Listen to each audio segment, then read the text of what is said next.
안녕하세요. 아침의 광장 손지민입니다. 22대 총선 사전투표가 하루 앞으로 다가왔습니다. 기세를 만들어달라, 국민의 뜻을 보여달라며 여야는 적극적인 사전투표 참여를 호소하고 있습니다. 지난 총선에서 전국 평균을 밑돌았던 대구의 사전투표율은 얼마나 올라갈지 관심이 큰데요. 오늘 두 기자의 시선 100대 1000에서 전망해봅니다.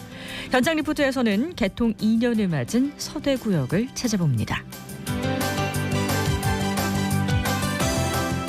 4월 4일 목요일 아침의 광장, 오늘도 시사 비타민 알차게 챙겨드립니다. 이 시각 교통 상황과 날씨부터 알아보죠. 배아연 리포터. 네, 오늘 시내도로는 대체로 교통량 많습니다. 검단로 성광고등학교에서 검단내거리 방향, 검단내거리에서 신호주기에 따라 밀림과 풀림 반복하고요. 신천대로 상동교 방향, 매천대교 지하차도에서 교통량 증가하며 속도 떨어집니다. 테크노폴리스로 현풍 방향, 기세터널 입구에서 밀리는 모습이고 반대 방향은 원활합니다. 대학로 복현오거리에서 경북대학교 서문삼거리 방향, 경북대학교 서문삼거리에서 신호 2번 받으셔야겠고요. 도시고속도로 서대구 나들목 방향, 남대구 나들목에서 성서 나들목 구간 서행하고 있습니다.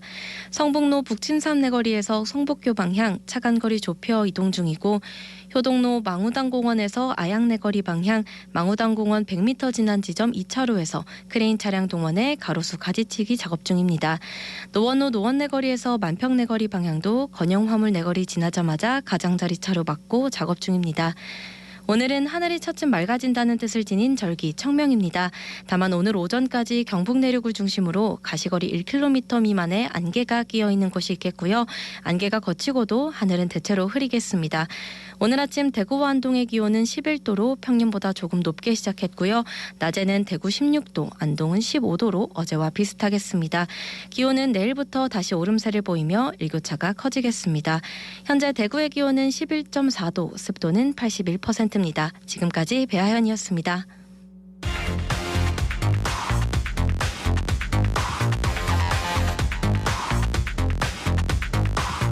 빠르고 정확하게, 명쾌하고 날카롭게, 대구 경북의 오늘을 보는 KBS 대구 아침의 광장과 함께하고 계십니다.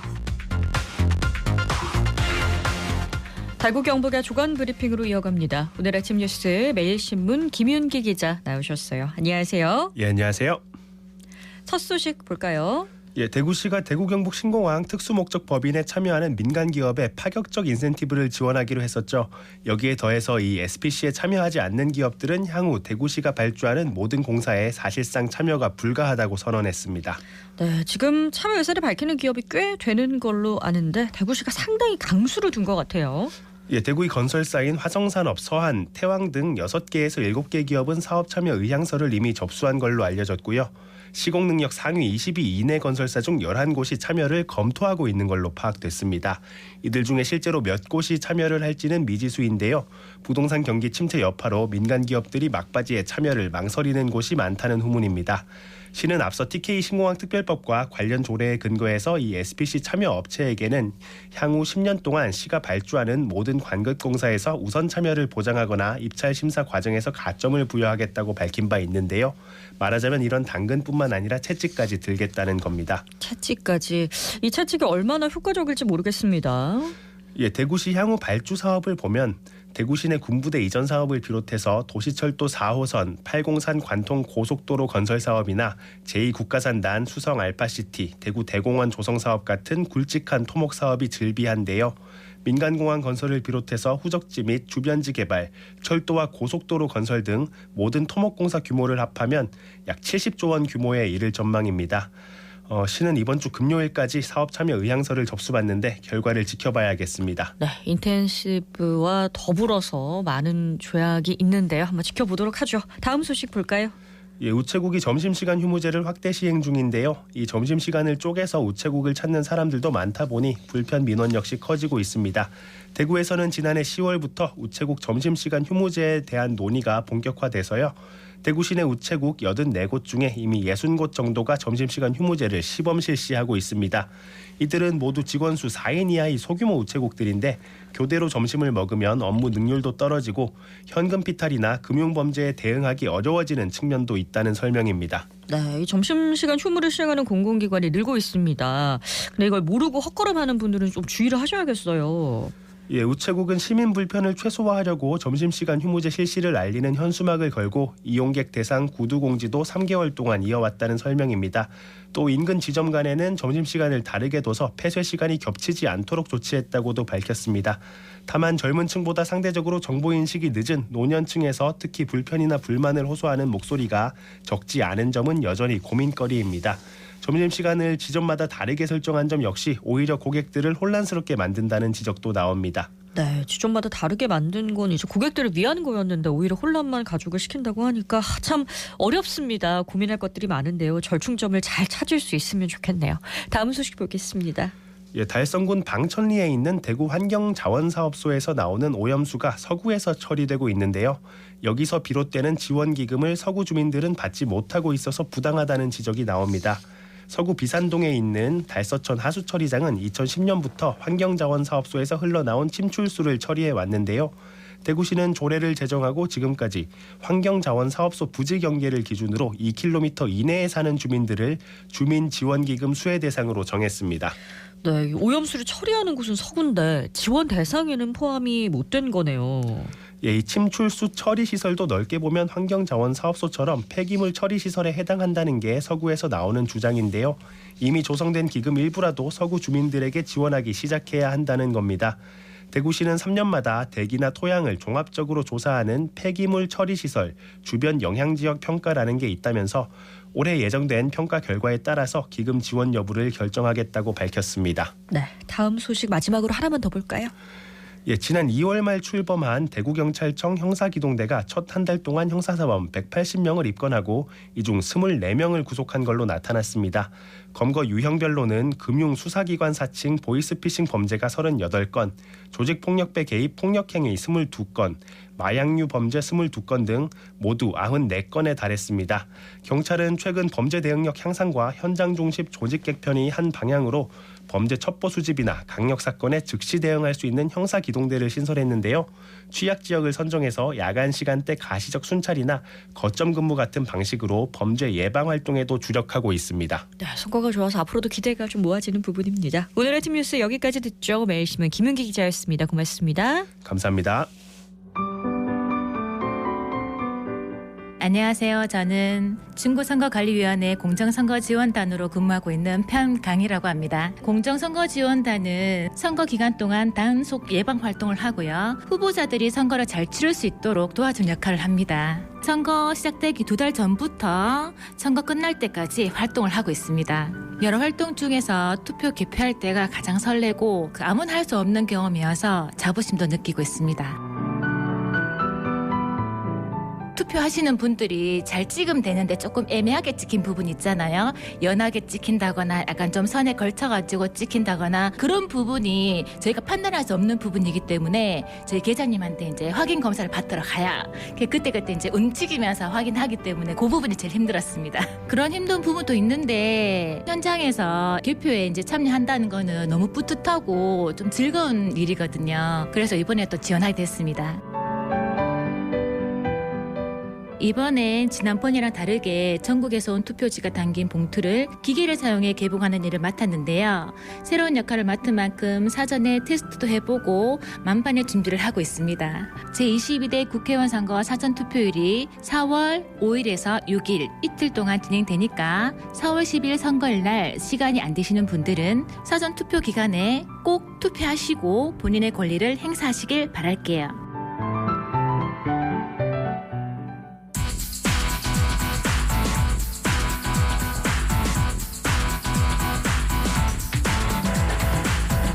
지역 현안을 보는 눈은 넓고 분석은 깊이 있습니다. 두 기자의 시선 100대 1000 경향신문 백경열 기자, 뉴스민 천용길 기자와 함께합니다. 안녕하세요. 네, 안녕하십니까. 네, 22대 총선 사전투표 내일 시작이 됩니다. 지금 여야 모두 지지층의 사전투표율을 올리기 위해서 총력을 다하고 있죠. 그렇습니다. 국민의힘은 고령층 유권자 비중이 지금 역대 최고입니다. 네. 그래서 여기에 좀 높아진 데 고무되어 있어서 여기에 자신감을 얻어서 투표를 독려하고 있고요. 더불어민주당은 투표율이 높을수록 유리했던 과거 전례를 들어서 역시 사전투표 참여를 호소를 하고 있습니다.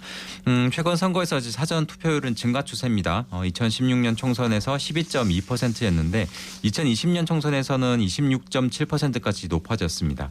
특히 2020년 총선 당시 서울 49곳 가운데 44개 지역구에서 사전투표에 승리한 후보가 당선되는 일도 있었습니다. 네, 그동안 국민의힘의 경우에는 사전투표에 있어서 야당보다는 상대적으로 좀 소극적이었는데요. 이게 사전투표율 상승이 야권에 유리한 결과로 이어진 경우가 많았기 때문입니다. 하지만 지난 대선에서 이 사전투표율이 36.9%로 역대 이 최고치를 기록했고 이 당시에 윤석열 후보가 승리를 했습니다. 이 때문에 한동훈 위원장 역시 이 사전투표 제도에 대해 걱정하는 분들이 있을 수 있는데 이번 선거부터 우리가 바꿨다. 모두 수개표를 병행한다. 이렇게 강조하면서 이 본인과 인요한 등 이 후보 전원이 사전투표에 참여하겠다는 의사를 밝혔습니다. 또 그동안 사전투표에 소극적으로 알려진 60대 이상 보수 성향 지지층의 이 투표를 독려한 것으로 풀이됩니다. 네, 여야 모두 사전투표에서 결집력을 보여주고 기세를 4월 10일까지 이어간다 이런 전략인데요. 한 위원장이 걱정하지 마라 사전투표 네. 바뀌었다 이렇게 강조하는 거는 불법 카메라 설치 문제가 있었기 때문이겠죠. 그렇죠. 이제 좀 우려했던 네. 일이 벌어졌던 건데 이제 경찰은 대구와 인천 등 전국 사전투표소 40여 곳에 불법 카메라를 설치한 극우 성향 유튜버 40대 A 씨와 50대 공범을 각각 구속을 했습니다. 네. 이들은 충전 어댑터 형태의 카메라에 특정 통신사 이름이 적힌 스티커를 붙여서 마치 통신 장비인 것처럼 위장을 했습니다. A 씨는 유튜버로 활동을 하면서 부정선거 의혹을 계속 제기를 했고요. 네. 2020년 대통령 선거와 지난해 서울 강서구청장 보궐선거 때도 이 사전투표소에 카메라를 설치해 내부를 촬영한 정황이 확인되기도 했습니다. 네, A 씨는 선관위가 발표한 개표 인원과 자신이 설치한 카메라 영상 속에 이 투표 인원이 차이가 있다고 주장한 것인데요. 2020년 당시에 민경욱 미래통합당 의원이 부정선거를 주장하면서 총선 무효소송을 냈고 이 대법원이 기각했음에도 이 주장을 계속하고 있는 겁니다. 게다가 민경욱 전 의원은 이번에 가가호호 공명선거 대한당 이 대표로 이 비례대표 2번으로 출마를 하기도 했는데 이 당은 공보물에 이 부정선거 내용을 절반이나 채우기도 했습니다. 이 선관위는 부정선거 논란을 차단하기 위해서 이 수검표 절차를 또 도입하기로 했고요. 이 종전에는 투표가 완료되면 투표함에서 꺼낸 투표지를 분류기에 넣어서 후보자나 정당별로 구분한 다음에 이 개수기에 넣어서 매수를 셌습니다. 그런데 네. 이번 총선에선 투표지를 개수기에 넣기 전에 이 개표 사무원이 손으로 일일이 확인하는 절차를 거치기로 했습니다. 이 사전투표, 우편투표함 보관 장소를 보여주는 CCTV 역시 각 시도 선관위 청사에 설치된 대형 모니터를 통해서 24시간 공개를 하기로 했습니다. 네, 감시망을 아주 촘촘하게 만들어놨습니다. 자, 이번 총선의 사전투표율 과연 얼마나 될지 초미의 관심사인데 어떻게 예상하시나요? 네, 최근에 사전투표율이 이제 높아지고 있는 건 하나의 흐름으로 정착했다 이렇게 네. 봐야 될 것 같아요.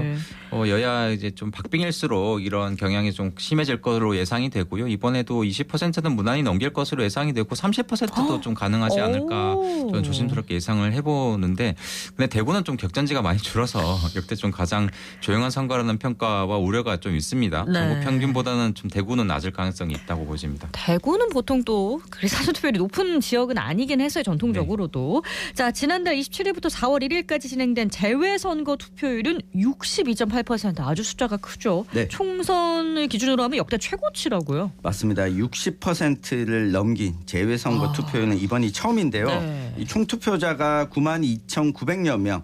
10만 명에 조금 못 미치는 수준인데 이 지난 대선 개표 결과를 보면 윤석열 당시 후보가 36.2%, 이재명 후보가 59.77%였습니다. 이 박빙이었던 전체 개표 결과와는 차이가 있었는데 이번에 어떤 결과로 이어질지 좀 예단할 수는 없는 상황입니다. 네. 이 국민의힘 쪽에서는 재외선거 투표율이 이번에 역대 최고치를 경신한 건 이 최악으로 평가받는 21대 국회에 대한 심판, 이 정치개혁에 대한 열망이라고 평가를 했고 반면 더불어민주당은 정권 심판에 대한 목소리가 나타난 수치다. 의미 부여를 하고 있습니다. 심판의 주체가 다르네요. 예, 이제 사전 투표율은 이제 증가 추세를 보이고 있습니다. 앞서 그 잠시 언급을 하긴 했지만 사전 투표자가 이제 그 투표제를 총선에 토입했을 때가 2016년 20대 총선이었습니다. 당시 12.2%였는데 4년 뒤인 2020년 그 21대 총선 때는 26.7%로 2배 넘게 올랐거든요. 네. 이 사전 투표율 상승이 이제 최종 투표율도 이제 올렸는데 20대 때는 58%, 21대 총선 때는 66.2%로 뛰었습니다. 중앙선관위가 최근 발표한 유권자 의식조사 결과에선 네. 투표 의향이 있는 유권자 중 사전 투표를 할 것이라는 응답이 10명 중 4명이었습니다. 10명 중 4명이나. 자, 그러면 그동안의 총선에서 대구 지역 투표율도 한번 통계를 찾아볼까요? 네, 4년 전이었죠. 21대 총선에서 이 대구의 사전 투표율은 23.56%로 이 전국 평균인 26.69%보다 낮았습니다. 그렇지만 최종 투표율은 67%까지 올라서 이 전국 평균보다 높게 나타났고요. 네. 이 대구 지역의 총선 투표율 흐름을 보면 2008년 18대 총선부터 점점 높아졌지만 최근 5번의 총선 동안 대구의 투표율은 21대를 제외하고 전국 평균을 좀 밑돌기도 했습니다. 이 상대적으로 경북은 사전 투표율이 28.7%로 대구보다는 또 높았는데 네. 이 최종 투표율은 66.4%로 대구보다 좀 낮게 낮았네요. 나왔습니다. 이 상대적으로 농촌 지역이 많다 보니 어느 곳에나 가서 투표할 수 있는 사전 투표의 장점이 이 본투표보다 좀 적은 것 때문이 아닌가 이렇게 해석을 해볼 수 있겠습니다. 그렇군요. 자, 그리고 이번에는 비례대표 선거 투표지가 굉장히 길잖아요. 잘 살펴보셔야 되는데 사전 투표할 때 좀 주의할 점 정리해 볼까요? 네, 더불어민주연합과 국민의힘 미래 등 거대 양당의 위성 정당을 비롯해서 무려 38개 정당이 비례대표 후보를 내면서 네. 길이가 이제 51.7cm에 이릅니다. 역대 가장 긴 투표용지인데 네. 기표 간격도 좁기 때문에 유권자들의 이제 주의가 요구됩니다. 기표소 안에서 사진 촬영은 금지가 되고요. 네. 주소지에 관계없이 전국 어디서나 투표할 수 있고 신분증은 반드시 챙겨야 합니다. 모바일 신분증도 가능하지만 미리 저장된 이미지 파일은 인정되지가 않습니다. 신분증을 이렇게 뭐 캡처한다거나 이런 거는 그렇죠. 사용할 그건 수 안 없다는 됩니다. 얘기죠. 자, 그리고 이번 총선에서 대구 지역 공약이 좀 빈약하다는 지적을 계속해서 받고 있는데요. 유권자들이 좀 더 관심을 갖고 살펴봤으면 하는 공약 좀 짚어볼까요? 네, 선거 초창기에 나왔던 기후위기 문제 지금 별로 다뤄지지 않고 있습니다. 네. 이 부분과 더불어서 지방소멸에 대한 이슈도 크게 보이고 있지 않습니다. 이 각 정당들의 이 기후위기와 지방소멸 공약을 한번 살펴보시길 권해드리고요. 네. 어제 홍준표 대구시장이 이런 이야기를 SNS에 남겼습니다. 총선 주제가 이렇게 빈약해진 것은 무엇 때문일까요? 우리 대구가 스스로 돌아볼 때입니다. 라고 했는데 결국 유권자들에게 달리지 않았을까 합니다. 큰 공약이 보이진 않아요. 저는 이제 그래서 반대로 속관내기 전략도 좀 이제 좋은 점이다 이렇게 하나 권유를 드리고 싶은데 콕 집어서 말씀드리긴 힘들지만 공보물을 좀 보시면은 각 댁에 이제 도착을 했을 겁니다. 재탕 3탕인 공약들이 많아요. 그리고 또 이미 추진 중인 공약들도 공약집에 포함되어 있는 후보가 적지 않습니다. 이런 것들을 좀 잘 살펴보시라는 말씀을 전하고 싶은데 지역사회에 대한 고민이 얼마나 깊은가 하는 것을 보여주는 증거기도 하기 때문입니다. 그렇습니다. 정말 공약은 좀 꼼꼼히 살펴보셨으면 좋겠습니다. 자, 사전투표를 시작으로 4월 10일 본투표일까지 유권자의 표심을 움직일 변수가 있다면요. 네, 단 하나의 변수. 네. 대통령의 입이지 않을까 생각해 봅니다. 네. 뭐 아무래도 뭐 의과대학 증원 문제가 되지 않을까요? 뭐 이런 변수도 마지막까지는 변수로 적용하지 않을까 싶습니다. 뜨거운 총선 남은 변수까지 좀 짚어봤는데요. 알려드릴 게 있습니다. 다음 주부터 아침의 광장이 코너 개편을 합니다. 그래서 제가 사랑하는 코너 100대 1000은 오늘이 마지막 시간인데 두 분의 인사로 마무리 정리 좀 해볼까 하는데요. 네, 어떤 분부터? 출근길 또 등굣길 아침 시간에 함께한 이 청취자분들에게 부족한 점은 없었는지 좀 돌아봅니다. 이 상대 상대적으로 인구가 적은 경북의 시군 지역의 이슈를 소홀하지는 않았는지도 좀 반성을 해보게 됐는데요. 이 지역민의 시각에서 오늘보다 나은 내일을 위해 이 KBS 대구 1라디오 많이 아껴주시길 바랍니다. 오늘의 시선 한마디, 이성으로 비관하되 의지로 낙관하라 이야기 드리겠습니다. 네.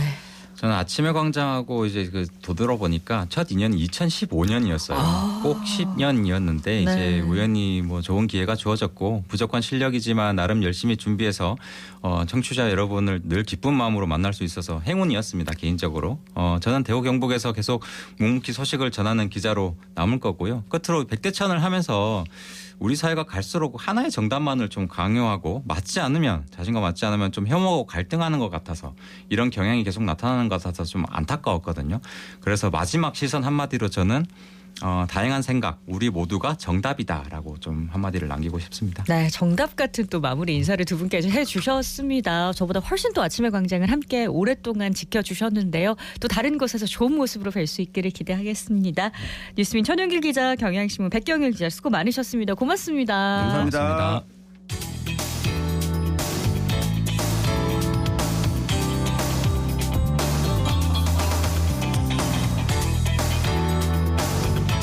네, 지난 3월 31일에 서대구역이 개통 2주년을 맞았는데요. 개통 후의 변화 그리고 앞으로의 전망까지 서유리 리포터와 이야기 나눠보죠. 어서 오세요. 네, 안녕하세요. 서대구역은 개통 후 2년 동안 290만 명이 넘는 승객이 이용을 했습니다. 최근 1년간 157만 명이 서대구역을 다녀갔고요. 이는 전년도 132만 명 대비 19% 늘어난 수치입니다. 서대구역의 매력 요인을 알아보기 위해서 제가 또 현장에 직접 다녀왔는데요. 역의 분위기와 시민들의 이야기 들어보시죠. 지금 도착한 역은 서대구역입니다.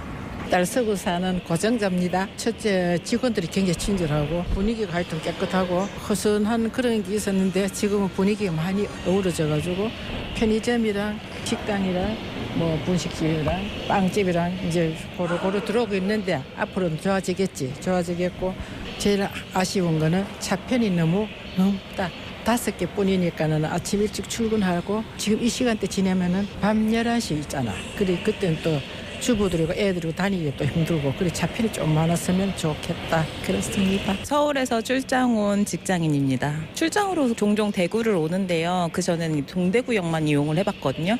근데 오늘 처음 서대구역을 이용해 보는데 시설이 깨끗하고 쾌적해서 대구에 이제 볼 일이 있을 때는 종종 이 서대구역을 이용할 것 같아요. 서구에 사는 시민입니다. 자주는 아니지만 그래도 한 3, 4개월에 한 번씩은 이용하는 것 같고 이용했을 때 편한 점이 일단 가까워서 좋은 것 같아요. 근데 이제 불편한 점은 이제 동대구역에 비해서 이제 기차편이 많이 있질 않아서 그 부분은 조금 좀 아쉬운 점이 있는 것 같습니다. 보니까 뭐 스마트 도서관이 있는 것 같아서 뭐 책도 좀 편하게 빌려서 볼 수 있는 것 같아서 그런 점은 또 좋은 것 같습니다. 그동안 그 서구 지역에는 교통 인프라가 많이 부족했었잖아요. 그래서 서대구역이 생긴 걸 계기로 앞으로도 뭐 다른 여러 이제 교통망이라고 해야 되나 그런 쪽이 많이 좀 연계가 많이 되어서 활성화가 많이 되었으면 좋겠습니다. 네, 이제 서남부 쪽 계시는 분들은 서대구역 생긴 것 자체를 반기는 분위기네요. 뭐 편의시설도 좀 확충이 됐나요? 네, 식당, 카페 등 먹거리와 함께 얼마 전에는 스마트 도서관 기계도 생겼습니다. 1인당 2권까지 빌릴 수 있어서 여행 가거나 출장길에 대여했다가 돌아오면서 반납하는 분들 볼 수 있었고요.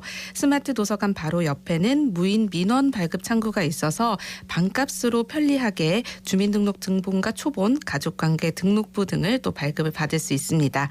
이번에는 역산의 카페에서 일하는 황은지 씨의 이야기 들어보겠습니다. 저는 작년 8월부터 일했는데요. 오픈 초기에는 사람들이 잘 몰라서 제가 가만히 서 있는 시간이 되게 많았는데 요즘에는 바빠서 일만 거의 계속하는 것 같아요. 우선 기차 이용 안 하셔도 중장년층 분들 많이 오시고 푸드코트 바로 옆에 있어가지고 사람들이 자연스럽게 많이 카페 이용하시는 것 같고 또 넓다 보니까 저 끝쪽에는 회의할 수 있는 공간도 있어서 업무 보시는 분들도 되게 많은 것 같아요. 특히 열차 타실 때 꼭 한 잔씩 들고 타시는 분들이 가장 많은 것 같아요. 한층 밑에 스마트 도서관 생겼는데 직원들도 출근길에 대출했다가 다액을만 반납하고 약간 일종의 직원복지 같은 느낌으로 저 같이 일하시는 분들이 자주 빌리더라고요. 역 내에 이렇게 편의시설이 많이 생기니까 좋은 것 같고요. 이제 서대구역이 개통한 지 2년 지났는데 앞으로 대구권 광역철도 같은 게 더 개통하면 많은 분들이 편하게 이용하지 않을까 생각돼요. 저도 이제 서구에 사는데 서울에 갈 때마다 집에서 차 타고 10분이니까 좀 서두르지 않아도 되고 동대구역까지 안 가도 되니까 너무 편한 것 같아요. 네, 뭐 개선할 부분은 어떤 게 있을까요? 네, 먼저 대중교통 접근성 높이는 게 좀 필요한데요. 서대구역을 경유하는 버스 노선은 현재 남측 정류장 9개, 북측 정류장 1개로 총 10개고요. 대구시는 현재 노선 개편과 확대를 검토하고 있다고 밝혔습니다. 앞서 시민들이 말한 KTX 정차 편수를 늘리고 주차 공간을 추가 확보하는 것도 중요한 부분인데요. 서대구역 이용객의 증가 원인, 앞으로의 과제와 전망을 대구시 김대영 교통국장에게 들어봤습니다. 서남부 지역 주민들께서 이제 동대구역을 가시지 않고 서대구역에서 이제 KTX를 타실 수 있기 때문에 이용 편의가 증가한 부분이 있고 버스 노선이 좀 확충이 되었고 또 역내 편의 시설이 입점이 되고 그리고 운행 편수도 조금씩 증가하고 있는 등 지속적으로 또 시민들께 홍보가 된 점이 승객이 늘어나는 이유인 것 같습니다. 현재 사실 주차 면수가 좀 부족합니다. 220면이 운행 중에 있는데 저희 시에서는 서대구역 내거리 광장에 276면의 주차장을 올 9월까지 조성할 계획이고요. 최대한 빨리 좀 할 수 있도록 해보겠습니다. 그리고 서대구역은 주중에 36편 그리고 주말에 39편의 열차가 운행 중인데 저희가 이제 코레일하고 SRT를 운영하고 있는 SR에 지속적으로 열차 정편을 건의를 하고 있습니다. 서대구역은 앞으로 우리 대구 지역의 교통허브로 거듭날 것으로 생각이 되는데요. 예를 들어서 구미 경산간 대구권 광역철도가 개통될 예정이 있고 올 연말에 그리고 달성군 국가산단에서 출발하는 대구 산업선은 27년도 그리고 얼마 전에 우리 특별법 통과되었던 광주 대구 간 달빛철도는 30년에 신공항철도도 30년에 개통될 예정입니다. 그래서 앞으로 대구가 서대구역을 중심으로 발전하지 않을까 그렇게 생각하고 우리 시에서도 버스 노선 증설이라든지 서대구역을 지나는 도로 개설 등 서대구역의 접근성을 더욱 향상시키고 편의시설을 더 정진할 수 있도록 더 노력하도록 하겠습니다. 네, 앞으로 서대구역이 더 많은 사람들에게 사랑받는 역이 되길 바랍니다. 네, 서유리 리포터 잘 들었습니다. 고맙습니다. 네, 고맙습니다. 네, 서대구역 개통 2주년의 현황과 전망까지 짚어보면서 아침의 광장은 여기서 마무리하도록 하겠습니다. 오늘도 함께해 주셔서 고맙습니다.